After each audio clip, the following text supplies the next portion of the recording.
Hi everyone, and welcome to SPED Homeschool Conversations. We're so glad that you are with us tonight. I'm back from vacation, and we are launching a brand new month, this month of October, for SPED Homeschool. We're talking about therapy and kind of a whole lot of things related to getting your kids moving and doing some activities that are therapeutic in nature, and sometimes using a therapist, but maybe sometimes not.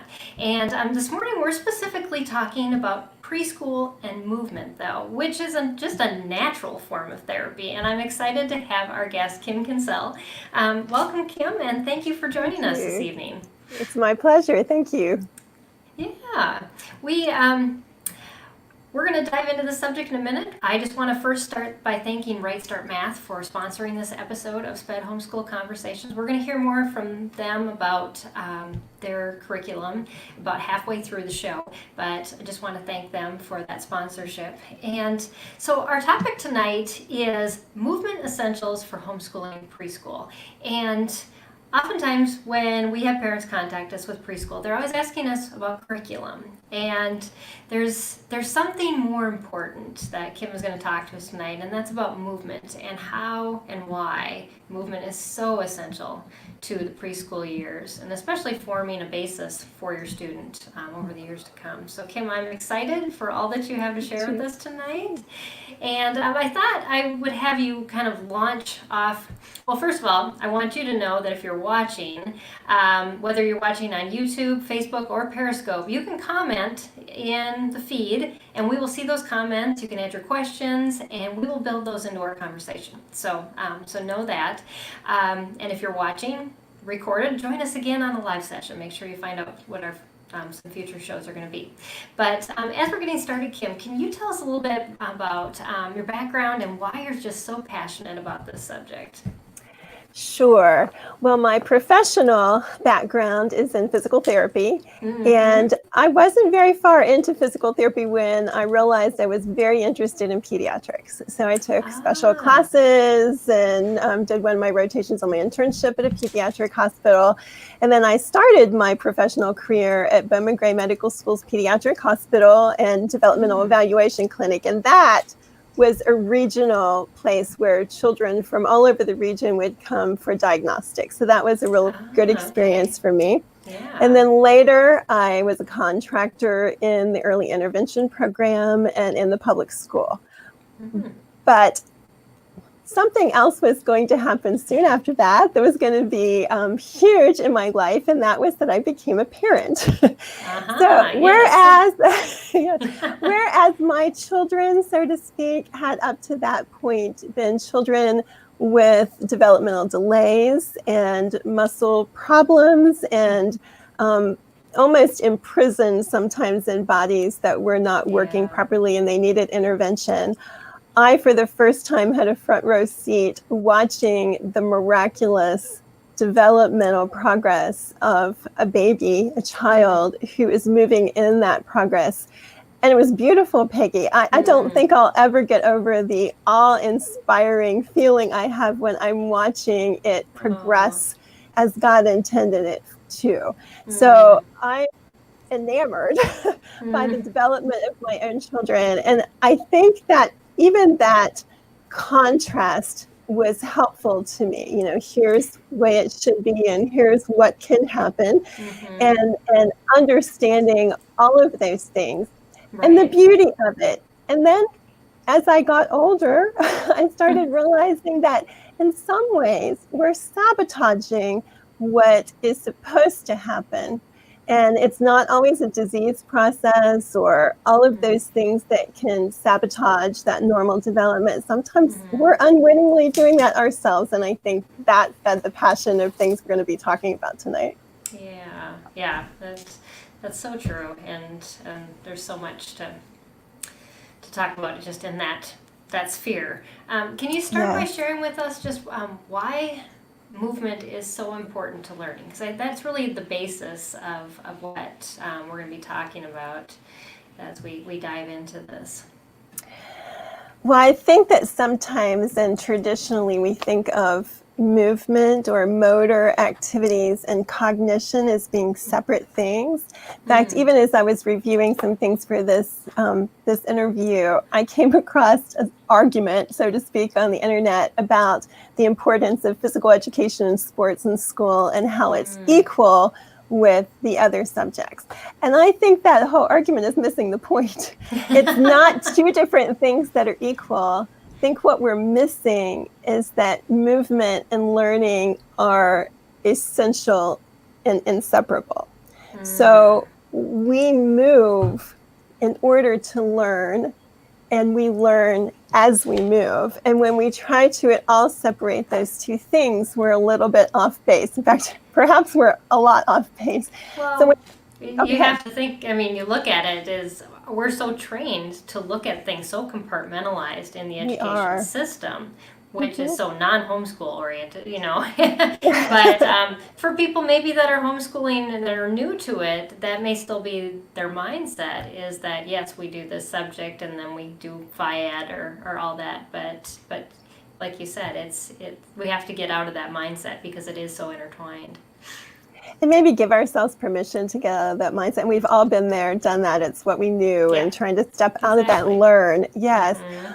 Well, a baby is born with the brain cells that they're going to have pretty much through life, but the neural connections are not there. So we're going to look at trillions of neural connections that are going to happen in just the first few years of life. And probably the first year of life more than at any other time, but during the first 3 years, really, we're setting brain function in a way that's going to serve us for the rest of our lives. And there's a lot of research now that things that happen to us in adulthood go back to what actually we experienced in those preschool years. So much more important than we thought before. We can marginalize those years, and I think that's a lot of what's pushed the preschool agenda, honestly. But they're not to be marginalized. Those experiences that children have in the preschool years are huge for the rest of their lives, and important, essential for the foundation of learning that's going to happen later. Play is learning. Right, and play is what makes those neural connections, right? Not a workbook. You know, movement in general is necessary. Our brain is informed by that movement. And yes, we need active children, not even electronically active. We need large gross motor play, run, jump, skip type activities. And I don't think that we have had the research previously to understand that that's not just getting our muscles in good shape or getting good oxygenation and cardiac health. It's also brain health. So yes, our brains need that movement. There's a reason why if we let kids go naturally that they end up upside down on our sofas or tumbling down the hill or turning somersaults and salts. They are designed to do that. The God that created them knew exactly what was needed for good brain development, and they do that naturally. It might drive us crazy at times, but they do that naturally if we let them. It's exciting, actually. It is, and I found when I embraced that part of my children and incorporated that into some lessons, especially for those that really needed it, just in order to calm them down enough to get focused, that it was a delightful learning experience. But I had to get over the sitting and the learning when movement wasn't there. And that is a leap. Yes, we do. We connect maybe textbooks and curriculum with learning when actually we learn so much more just through life itself, and then maybe letting life lead the textbooks. So outside and watching the butterflies or the anthills, learning zoology, not from a book, but from actually experiencing it outdoors, and then coming back in and reading, not a textbook about butterflies, but maybe a picture book about butterflies. Right. But that initial movement outside, that exposure, the observation, what fantastic science is that for a 3 and a 4-year-old. I think it forms, too, because I saw my daughter do this when we were on vacation. We were hiking, and she was like pointing out every mushroom she saw and every plant that she had never seen before. And then when we went to the national park store, she wanted to buy a book so she could read about Indian medicine and all these other things. And she was just diving into that. But the experience started from the hike and her observations. Yes, they learn to love learning because they're interested in it and they've seen it and it's a part of them. And even stuff that we don't know we're learning. So like on a playground, we're on a seesaw and it's honestly a lever arm on a fulcrum. That's what, and nobody's going to talk to a 3-year-old or a 5-year-old about that, but that's what it is. And so later on, they're going to learn in physics, way in high school, they're going to learn about lever arms and fulcrums, and you've got the heavy child on this side and the light child on that side, and we experienced all the things that happen in that situation. So that neural pathway is already there. It is. And even the experience feeds into the future unless we block it, unless we don't have those experiences. And then we make that learning situation inferior. Yes. Yeah, that's such good information. So let's go back just a little bit and talk about a child's first year. Can you share how movement, even within that first year of a child's life, affects learning both short and long term? Yes. There is some fabulous research that I find fascinating about one-on-one work with children and what's called reactive learning situations with our children when they're first born, when they're really infants. It starts then. And I think moms for generations did that. They were there with their kids. And so you're playing This Little Piggy Goes to Market, for instance, and you're playing with their toes and they're on their back and you're right in their face and you're just talking to them. This little piggy went to market, and they're giggling and cooing at you. And it's that reactive one-on-one relationship that you're having with your baby that we now know feeds into healthy brain development. It's not just that we're having fun. It's not just that we're doing baby talk or doing that sing-songy voice. It's that we're actually, the natural things that we do feed into brain development. And we're even drawing attention to their toes. Because at that part in their life, Peggy, they're not even noticing their toes. When they're really little, they're unaware of all their body parts. And yet we're moving their legs and bringing it to their attention and bringing it to the attention of their brain. There are MRI scans. You can probably find them online. But we now know by MRI scans that a child who's neglected in the early age have different brains, like their MRIs, even to an untrained eye, you can see a huge difference between the brain of a child who was neglected that first year versus a child who was nurtured that first year. And it's fascinating. It's also exceedingly sad.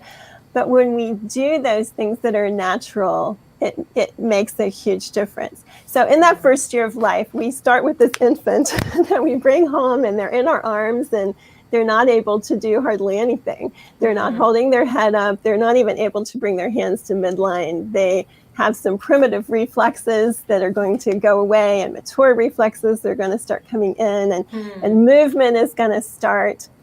In fact, there's mostly gross motor, but the beginning of fine motor, it's going to move from their head to their toes, this top to bottom, and in to out. So yeah, it's very fascinating. And one of the things we used to do naturally, I'm afraid we don't do it as much now, is we give our children, our babies, floor time. Yeah. So they're lying on their stomach when they're, I don't know, a month and a half or 2 months old, and they're trying to raise their head off. You can sort of picture that little baby prunk. And they're trying to look around, but they're very weak and they can hardly hold their head up. But the neck muscles and the upper back is starting to strengthen just because they're there and they have opportunity. We don't have to do a whole lot. And then they're going to be moving their head side to side and starting to prop those elbows under them. And we're starting to get strength in our neck, in our head. Our head's heavy at this point, so it's sort of a big deal to hold it up. Yes. So we're really working against gravity and strengthening all of these back muscles and the shoulder girdle. And then eventually we're going to get, again, propping on our elbows and weight-bearing, co-contraction of muscles, joint, like all kinds of neat physiological things are happening during that whole process when we're just setting them on the floor and giving them opportunity. God is He's made them naturally go through this whole process, and it's just fabulous. But anyway, so they get stronger and stronger, and pretty soon they're propping up on their hands. So again, you're seeing moving from midline out. So I'm first getting strength here, and then down to my elbows, propping, and then out to my hands. About that time, when they're actually able to prop and get their head back, and they're looking at you, and you can play with them, start seeing the pelvis move. So again, we're moving down this way also, and we're cheering them because we know that at some point soon they're going to get up into that 4-point position or crawling position on their hands and knees. Can't quite make it yet. We've got a lot more strength up here. So that combat crawling is going to come into play, and now they're mobile, and we're not sure we really wanted that after it. Right, exactly. But they're going to get stronger around their pelvic area, and all of a sudden there's a day when they get up on their hands and knees. So now we've gotten a strong pelvis, and we're down to the knees. We've still not weight bearing on our feet. Again, top to bottom and out. So yes, we're going to strengthen, and we're going to start moving around, and eventually we're going to crawl, and they're shifting weight and all kinds of neat things that are fascinating for me to watch. And during all of this time, because of all that input, they're having the beginning of balance. They're having the beginning of what's called waiting reactions, protective reactions, like all of those reflexes are coming in. Is it the cart or the horse? We don't know yet. So we don't know whether those reflexes come in because of the movement, or the movement informs the brains and elicits the reflexes. And I honestly think movement probably is first, at least partially, because we do know that kids who are unable to move because of a disease process also are unable to fully get mature reflexes. So we know there's some interplay there, and movement is huge for those kinds of mature reactions that we want our children to have, of course. So that coordination, that first year of life, we start with a baby who's just a babe in arms. And after a little more than a year, 15, definitely by 18 months, but 15 months or so, we've got a child who is using their hands, they're grasping things, they're sitting up, they're rolling over, they're walking, they're crawling, they're doing all of these things in a single year, Peggy. Yes, that is amazing. It is just amazing. Think if we were to develop like that in a year. It's really trillions of neural connections in those first few years, and it's going to slow down after that. It's going to continue to slow down through our life. We're going to continue to have brain development and neural connections until about age 25. And after that, we really slow down. And when you get as old as I am, I suppose I'm just really, really slow. I was going to say, I'm probably losing some. So. But it is a remarkable time when children are going to move through this process. And although I just spoke of gross motor activities, all of that trunk strength and shoulder girdle strength and even arm strength is necessary before I can hold a pencil or crayon or do those things. So if I lack that process, or I'm delayed with that process, you're also slowing me down with my ability to do those fine motor skills. So it's hugely important. Right, yeah. And we often think, well, those can maybe be worked on another time, and then we'll just start working on these, school skills, so you're ready for school. But just from what I've heard, you talking about, and I've seen it with my own kids, just how important it was them just get out and play, use your body, and things would just fall into place that they weren't doing before, and you really did not need to do much teaching to get that to happen.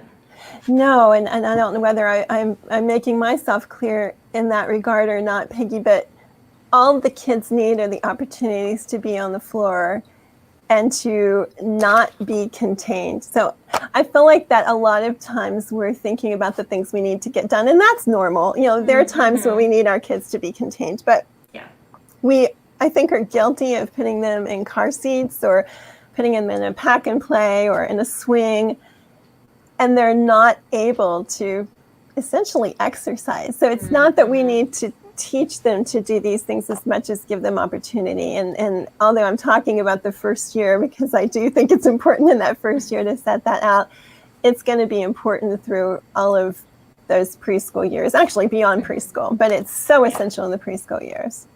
Yeah, I think that's so true. And I had made a special quilt that was really colorful, so that my kids were, kind of entertained when they were on the floor on their bellies. That they, it was things to look at all around versus, just being boring or a toy here or there. And but yeah, putting toys in front of them, when they're really little and they're lying on their bellies, and it's okay to encourage them to lift up and to do that. And when they do lift up, actually, it's fun to just be on the floor with them. So, your baby is right here and their head's up, and then you're laying over here so that you can, as soon as they lift their head, you can talk to them and coo with them. And we're not talking about a lot of time at these ages, Peggy. A baby at 2 months old, 3 months old, they lift their head a couple times and they're tired. They're tired, yes, exactly. They'll take a nap. they will. That was hard work for them.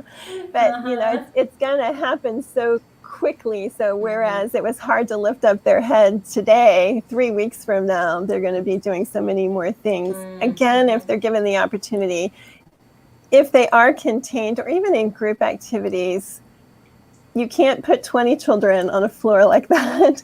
So the old-fashioned realize that the parent, that one-on-one reactive with a child, like that's huge. We think of that as inferior, and it is so superior physiologically. Such a good prep. While you were talking about that, it reminded me of a book that a homeschool mom recommended to me when I had my first child, and I thought, curriculum, and it's called Slow and Steady, Get Me Ready. I don't know if you've ever heard of the book. I have heard of it, yeah. And it is activities to do with your kids every week from when they're born until kindergarten. And it starts out with the types of things you're talking about and builds up to those pre-kindergarten skills, but in a way where it's progressive and working very, kind of methodically through those gross motor and then into the fine motor later. Yes. Just, I don't know. I think about this a lot, Peggy. I think some of us sort of understand what to do with our kids because it's what was done with us. But if you had a mom who was working or you didn't have a mom who was involved, sometimes I find that those moms are a little more clueless, and that's okay because there are many resources out there that can help you know. But I think just investing with your kids, I think all they need is that, again, reactive time, and that's what's huge. And then give them opportunity and they're going to soar. Yeah, exactly. If that comes naturally to you, which it didn't to me, it's a great time to give yourself an excuse. I have to play. Yes, because play is work. For my child. Yes, play is work. Play is their work, and they're going to learn so much through it. Yes. I think that the debate sometimes is whether our 4-year-olds can do what we used to do at 6. And there's a lot of research that talks about that. But I think maybe my big question is, even if, let's say, for argument's sake, that a 4-year-old should be taught to read like a 6-year-old used to be. Right. The question to me is, what did a 4-year-old used to do that we're so devaluing that we think that isn't necessary anymore? And I think that's the Yes, big that is a question. very, very Big good question. point. Yes. Exactly. Because in the end, your child learning to read 2 years earlier is not going to make them a better reader by the time they're an adult. It isn't. In fact, the developmental timetable across the board doesn't really matter unless there's a diagnostic problem. So it is true that if a child is not moving through their developmental timetable at an average rate, that it could mean that there's a problem and we need to go check that out, because if there is a problem, we definitely want some early intervention and we want to understand what's going on. But barring that, it doesn't matter when we learn to read or when we walk or any of those things. My oldest daughter started walking when she was barely 9 months old. And so that was early on the developmental timetable. Yeah, but that was my it doesn't. youngest. You know what? It didn't mean she was going to be an athlete, or it really was. It didn't mean anything. And I've oftentimes said in classes, we don't, as adults, look at each other and say, well, I started reading at 4 years old. When did you start reading? I mean, nobody really cares when we do all of those things, as long as we can do them. So yes, it's true that we want our children to be successful readers, but the fact that they started reading at 3 or 4 or 5 or 7, 8 or 9 really does not matter. So moving along and setting a solid foundation, that does matter. So if we skip all of these things that prepare us, foundational things that allow us to build on that, I think we've made a huge mistake. And I think we're seeing the results of that. I think we're seeing research that bears that out. We're not making the right decisions as culture. Right. Yeah. And I think there is some movement back towards more play, more like wild classroom, all of the outdoor learning, more of the Charlotte Mason type methods and discovery. But it's a cultural shift from the classroom environment that I guess, my era, your era, we grew up with thinking that this was the best model. This is what we were given, and this is what works best for children. And really, it was experimental. It was experimental, and we're starting to see some research. I think it's still played down in most circles, but yes, a lot of people are starting to speak up about it and doing a counter movement and saying, wait a minute, this may not have been the best choices. Yes. Right. Yes. Yeah. Well, we want to thank all of you that are joining us live. Candace says, hi, ladies. Hi, Candace. Thanks for joining us. And everyone else who I see popping on and liking as we go through our conversation. We're going to take a short break and hear from our sponsor. And then I'm going to bring Kim back, and we've got some more questions to talk about. But if you want to add your own questions or comments in as we're going through, make sure you do that by putting them in the feed, and we'll build them into our conversation. So I'll give you some time off, Kim, and we're going to hear from our sponsor, Right Start Math. So I just want to thank Right Start for sponsoring this episode of SPED Homeschool Conversations. I'm going to put their website up. It's rightstartmath.com. If you're listening to the podcast, that's how you can find them. But Right Start Math will help your child understand, apply, and enjoy mathematics using games to learn concepts, strategies, and practice math facts. This unique program uses visualization of quantities and de-emphasizes counting and provides strategies like visual pictures for learning these facts. Place value is introduced early to solidify a child's understanding, and the primary tool is an AL abacus, a specially designed two-sided abacus that is kinesthetic and visual. Do your children like to play games? Well, we have those too.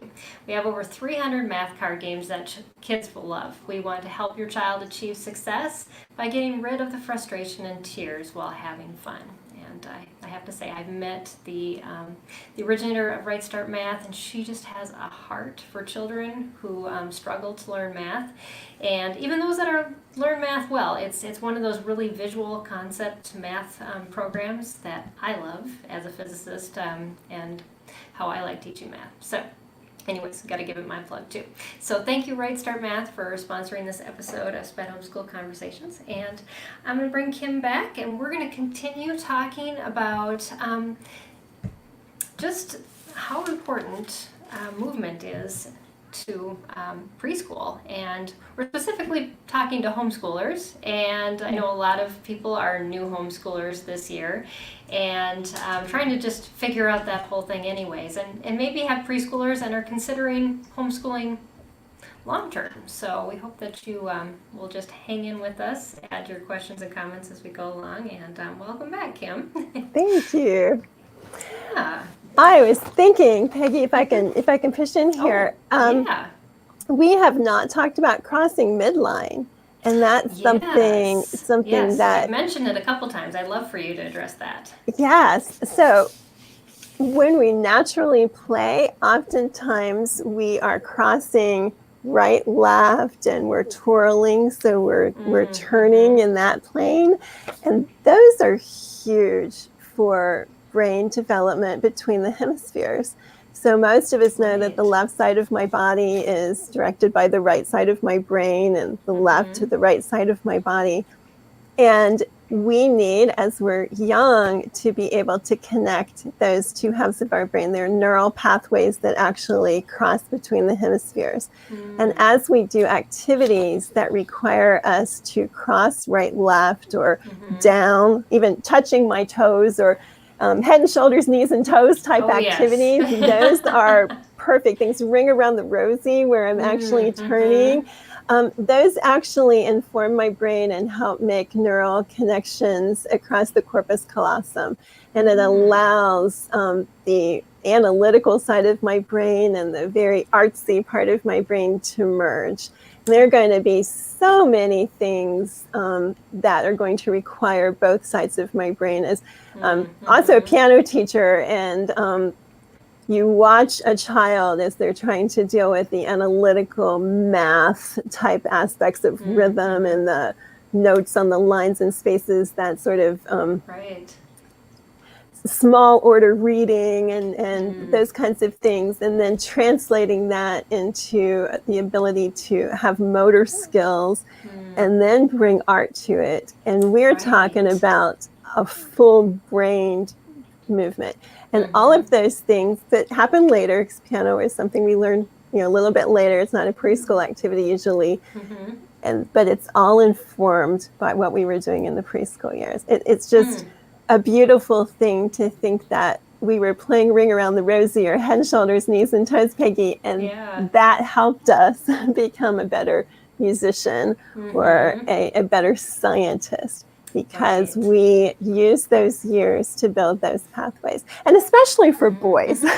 I know that there's some controversy about the corpus callosum related to boys, but there's still some pretty solid studies that the corpus callosum is not as strong for boys. And we do see, I think, males being more sighted in general than females are. But regardless of that, I think that boys' movement, their huge activity level, is something that's very important to them, and we sort of want to squelch that. And I'm not saying that we should let our kids run amok. That's not what I'm saying. I think we can parent well, but I think understanding and honestly, just that, understanding that movement and play is not just something we do on the side when there's nothing else to do, but that it's an important work that we do.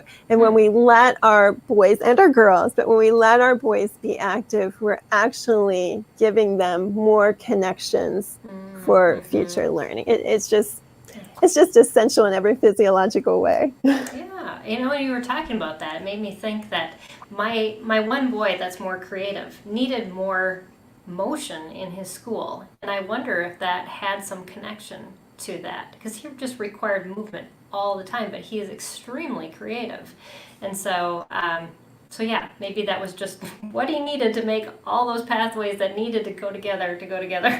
Yes. All the research that we'd like to do so we can figure out how that works together. But yes, when our kids are wanting to be active, we need to see that as what it is, as an important component. Yes. Yeah, exactly.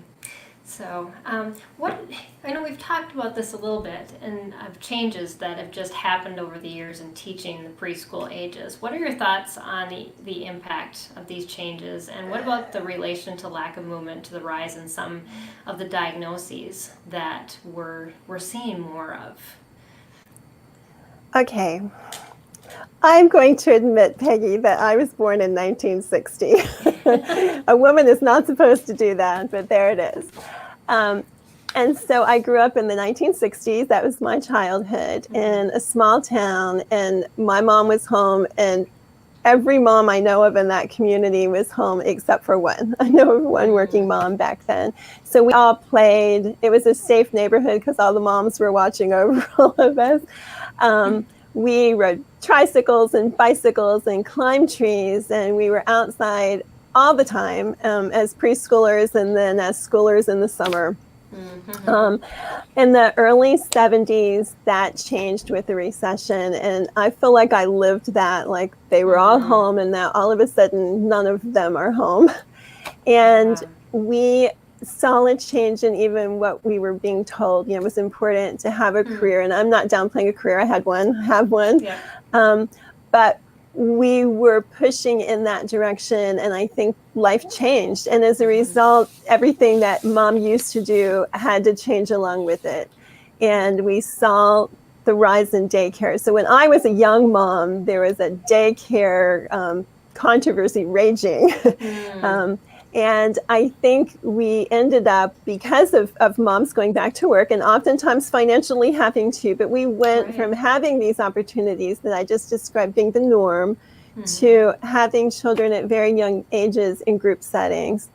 And no matter how good a daycare or a preschool setting is, it can't provide that one-on-one reactive atmosphere that I was talking about. And we can't have 20 children climbing trees or rolling down hills. I mean, that's just not what it can be. And so in some regard, they are more confined. They have to be. And so we moved from daycare. And this happened in my girl's lifetime. I saw us move. Well, okay, so let's back up again. I didn't go to kindergarten, Peggy. That's how quickly it's happened. When I was 5 years old, I'd never heard of kindergarten. Wow. Yes, isn't that not? Yeah, it's food for thought there. So girls, I don't know how old I look, but you're looking at somebody who did not attend kindergarten. I was waiting to follow my brother into first grade, and it was called first grade because it was the first grade you went into when you entered school. Yes. Well, so that happened within a 10-year period because I was born in 70 and kindergarten was a norm then. It was. It happened 4 or 5 years after that. I remember first hearing about kindergarten. My younger cousin went, and I remember us thinking, wow, what a great idea. Or we hadn't heard of it, and it seems so neat. And yeah, so it was entrenched before long. And now we have our kids in at 4 years old or 3 years old.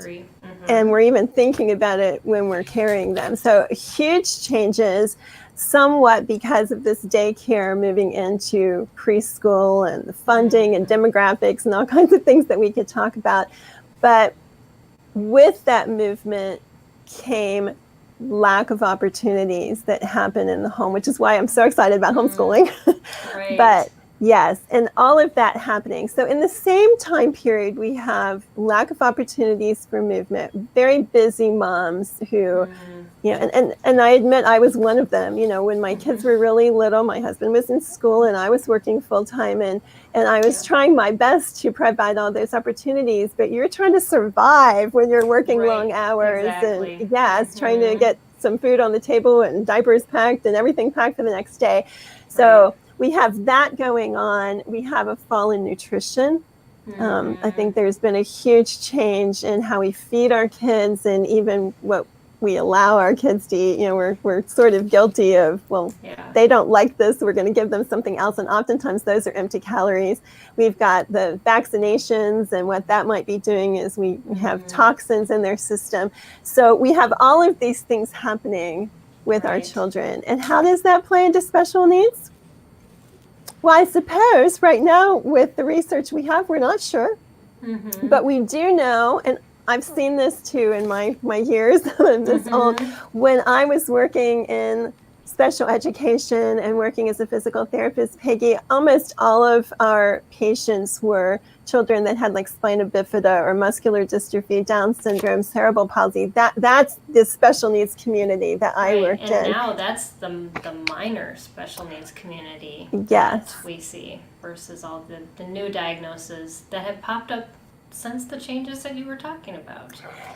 They have, and they are diagnoses that have to do with sensory perception and processing and coordination of, and we know, of course, autism has risen drastically and that whole spectrum, and we know that that's a neurological disorder, and we know that children that have autism are slowed with their motor skills. I think it's about 6 months for gross motor and up to a year for fine motor. We know that that happens with these kids.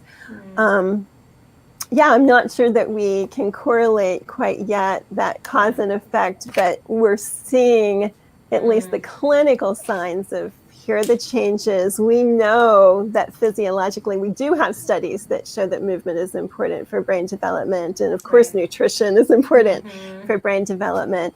So I think we could probably make an argument that yes, we changed things and we saw the fruit of that. Now, that's not to say that by any stretch that all diagnoses are caused by, that's not what I'm saying. Yeah. But yes, I'm saying that when we have opportunity, we need to think through. Yes. Yeah, and so talk to us about homeschooling and how that can improve the movement needs of not only of preschoolers but also older children, and how we can maybe even start working on these skills maybe that they haven't been focused on. So it takes a while, Peggy, you alluded to that before. It takes a while to step out of the school box. That's what we all know. Yes. So if anybody's sitting there thinking that you or I did this perfectly when we had our kids, then I want to dispel that. I did not. But homeschooling is an opportunity to step out of that school, what I call a school box, and to learn differently, to learn developmentally. I really would love to see a lot of parents just let development move straight into academics and not see that as a different thing. So when my kids are reading ready, I introduce reading, because I've been doing pre-reading all along as I read to them and as we even observed things and then got those storybooks we were talking about earlier.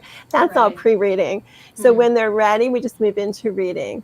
And maybe they were already ready for math and we've been doing math for a long time. Or maybe math is going to come later, depending on the child, or That's science. A very good point. Yes, we don't have to just start school like that, all the subjects and all the curricula at once. We really can wait, because honestly, we're really about reading in our society, but what about science or math? So many of our children are science or math oriented. So just because they're not reading ready doesn't mean they're not ready for learning. It means they may have a different bent. So as we're doing that natural science in a kinesthetic way, all that outdoor play we've already talked about, we can also just move straight into more and more academics as they're ready. So I feel like homeschooling allows us to step out of what grade are they in, or are we going to start all of the 5 required subjects when they're a certain chronological age, and let them just move in if we can get comfortable with that. So many play activities like math. I loved actually the ad for your sponsor, because I love those games. I'm an advocate, like a sorry game is the perfect preschool. We have the cards that are like flashcards, and we're matching them with the spaces, and there's the order of the board and the color coordination that we do, and just all of those math concepts. And so are we playing a game, or are we doing math? And I would argue that we're doing math. When we started homeschooling my littles when they were young, I tried to not call it school. Like they had been, the first 2 had been in second grade and kindergarten, respectively. I homeschooled my third one all the way through. So I didn't want them to think that we were doing a lot of schoolwork. And so I tried to incorporate a lot of our learning into play. So they might think they were only in school for like a half an hour or an hour in any given day. And the rest of the day when we were learning through play. And it was fun. I had fun.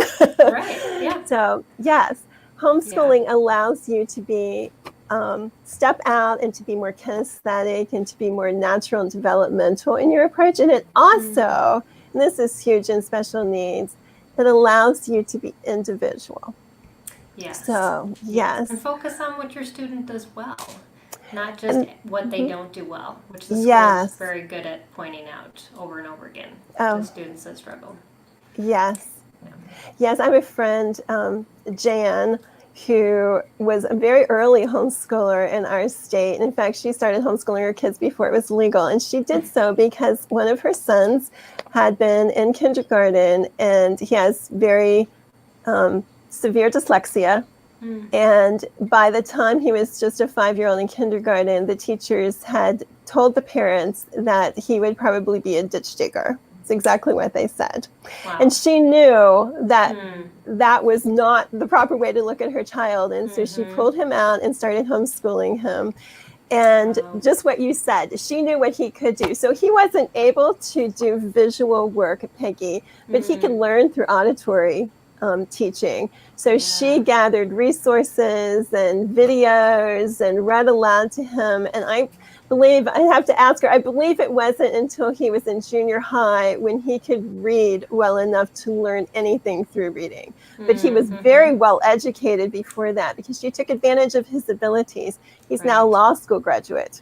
He still uses techniques that he learned to keep those words from jumping off the page. So he still highlights his work, but he graduated from law school with honors. And that is because of that mom who saw potential where the teachers were only able to see deficit. Yes, homeschooling allows you to know. And to be fair, a teacher couldn't take 20 students no. They just can't. And I know so many teachers that have a heart that really want to help every single student in their classroom and every IEP, but you can't. It's just impossible. And to be able to devote one-on-one time to your own children is so much easier. It makes it a boatload easier. And easier on your child too, because they're not getting frustrated. They get instant feedback, which I know you were talking about at the very beginning, and that is a consistent thing that we need as we're growing and developing, is that immediate feedback. Otherwise, we just don't know if the answer is right or not, or if we're headed the right direction or not. So, getting to know our kids. And our kids are all different. So, that's a challenge for us. Right. I have 3, and they're 3 completely different learners. So yes, we've got a lot to learn as a mom. And that's a message that new homeschool moms and dads need to know. Like, give yourself time to learn. It's okay if you don't know what you're doing in the beginning. You're going to learn along with your child. We've all been there, done that. That's why you're going to hear us say it a lot. But yes, we're going to learn ourselves and learn. But nobody else is going to take the time to understand your particular child as well as you can. Another friend, Lisa, has an autistic son, and her story is actually on shoof.org. I think you're going to put that up later. Are you going to talk a little bit now about therapy? And yes, I can talk about therapy. But Lisa is an example of a mom who learned from the therapist. And yes, this will be a good lead into therapy. But her story, and it's called Lisa's Story, is on the shoof.org website. And so if you're interested in that, chewv.org. It is. And so if you get on and use the search feature or get into the articles, you'll see Lisa's story. Fascinating. She had an autistic son. Doesn't even have a college degree. Very successful. And he's also a college grad and a CPA. So can be done. Yes, I contracted therapy in the school system and have kept up with a lot of therapists during the school system. And I know that a lot of you who have children that you're taking out of public school who've had IEPs, you're concerned about having access to those therapy services. And I do understand that, and I know sometimes that's important because of funding and insurance and reimbursement and all those things. So I do recognize that. But as a therapist who's worked in the school system, it is different to work in the school system compared to having private clients or private patients. So when a child came to me in the private clinic, I did a complete evaluation of that child, and I needed to know and basically diagnose during that time what their abilities were, what I felt their potential was versus what their limitations were. So if we had abnormal muscle tone or something like that, then of course that's going to affect where they can head. But my job is to almost dream about where I could get this child and where they are now. And then my job is to get them there and to figure out, that's the treatment plan. And along the way, if I'm in a private clinic and I have an involved parent or caregiver, I'm going to want those things to be done as frequently as possible. So it's important that it's not just the twice a week they're seeing me, but it's the all the time thing. So a big component in that is education of the caregiver, the mom usually, who's there all the time, opposed to the school system. So the same therapist, but in the school system, my job is not to just see where I feel like they can go. My job is to try to allow them to be able to learn academics in that system or in that setting. So for instance, my job might be to get a proper wheelchair with the necessary equipment to stabilize their trunk so that they can use their arms and they can write or use a keyboard or something like that. My job is just to enhance that particular learning environment. So some therapists might go beyond that, and sometimes I had opportunity to do that. But my job is not just to get them overall where they can go, but it's much narrower than that. I'm also pinned in by an IEP. An IEP can be a good thing, but it can also tie your hands. So, for instance, again, I had a student who was very severely, had severe brain trauma, and everything that could be done for him had actually been done. He needed a lot of equipment for weight bearing and things, but he had limited potential. And another child who was oozing with potential, she was very mild CP, but the little boy had two parents who were lawyers and were advocating for a lot of therapy for him. The little girl had very little support at home, and so the school system bowed down to the legal ramifications, and most of my services went to the child who could not really benefit from them. And the little girl who had tons of potential received very little service in comparison. So the IEP can actually tie hands. And we don't have access. We are teaching the teachers. So, but the teachers, honestly, in the special needs, they're overworked already. They're trying. And there's some wonderful teachers in that setting, but what they can do in the amount of time they have is very limited. And yet the therapists in the school system don't have access to the parents. In fact, you might find that they're so used to parents not participating that they're not even thinking about wanting to help you out. You're going to, maybe if you find a good one who can help you, you're going to have to give them time to realize that you actually are an asset to them. But if you can get services from a private therapy, I highly recommend that. And I know there are all the funding issues, but getting someone who can actually look at all the potential that your child has and reach for the stars, that's what you want. Yes, exactly. And someone that'll work with you too. Because it's your child's therapy doesn't stop when they leave the therapist's office. They're continuing to work on those skills, and what better way to transition the use of those skills into normal day life than to take them home and work on them. A lot of kids just have trouble translating that, this is something I use all the time. Well, Lisa's story, that's why it came to mind. Lisa's story talks about how she observed therapies and learned from the therapist and then did Josh's success is because of Lisa's home program and the mom really investing. So yes, she had therapists. Yes, she had evaluations. Yes, she learned from them, but it was the mom, she as a homeschool mom investing in his life on a daily basis that made all the difference. You can do this, moms. Yes, yeah, you can. And you just learn along the way. That's what I did. I me definitely too. wasn't a teacher when I started out, or a therapist. So as we're wrapping up, I want you to talk just a little about brain plasticity, because I know some children, because of medical conditions or schooling situations or trauma, they may not have had that opportunity as a younger child to get all the movement that a typically developing child would. So I want you to share just a little bit of hope with us based on that research as well. Okay, sure. Well, although it is true that the majority, or maybe a very large number, the biggest number of neural connections are made within those first 3 years or so, and definitely first 7 or so years, that doesn't mean that all hope is gone if you're past that point. And I don't want to leave that impression at all.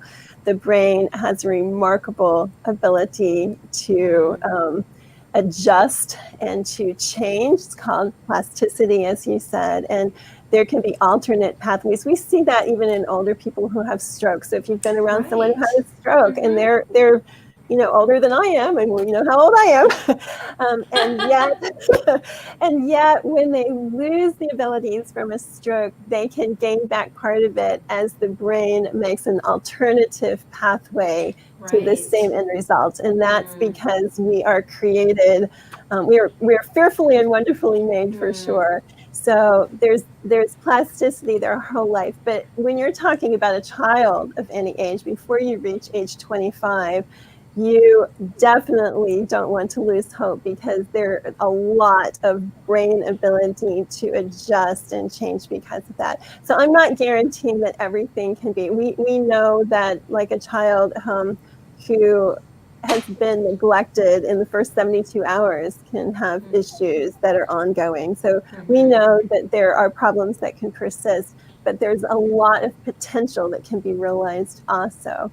My worldview, Peggy, is based on redemption. It is based on the fact that we're all needy for change and for repentance. And so I realized that we potentially could be talking to a mom who herself had a drug baby because of bad choices that she made, or a mom who didn't realize the importance of some of these things and has regrets. But the good news is that Christianity and God is all about redeeming our past and forgiving and forgetting, actually.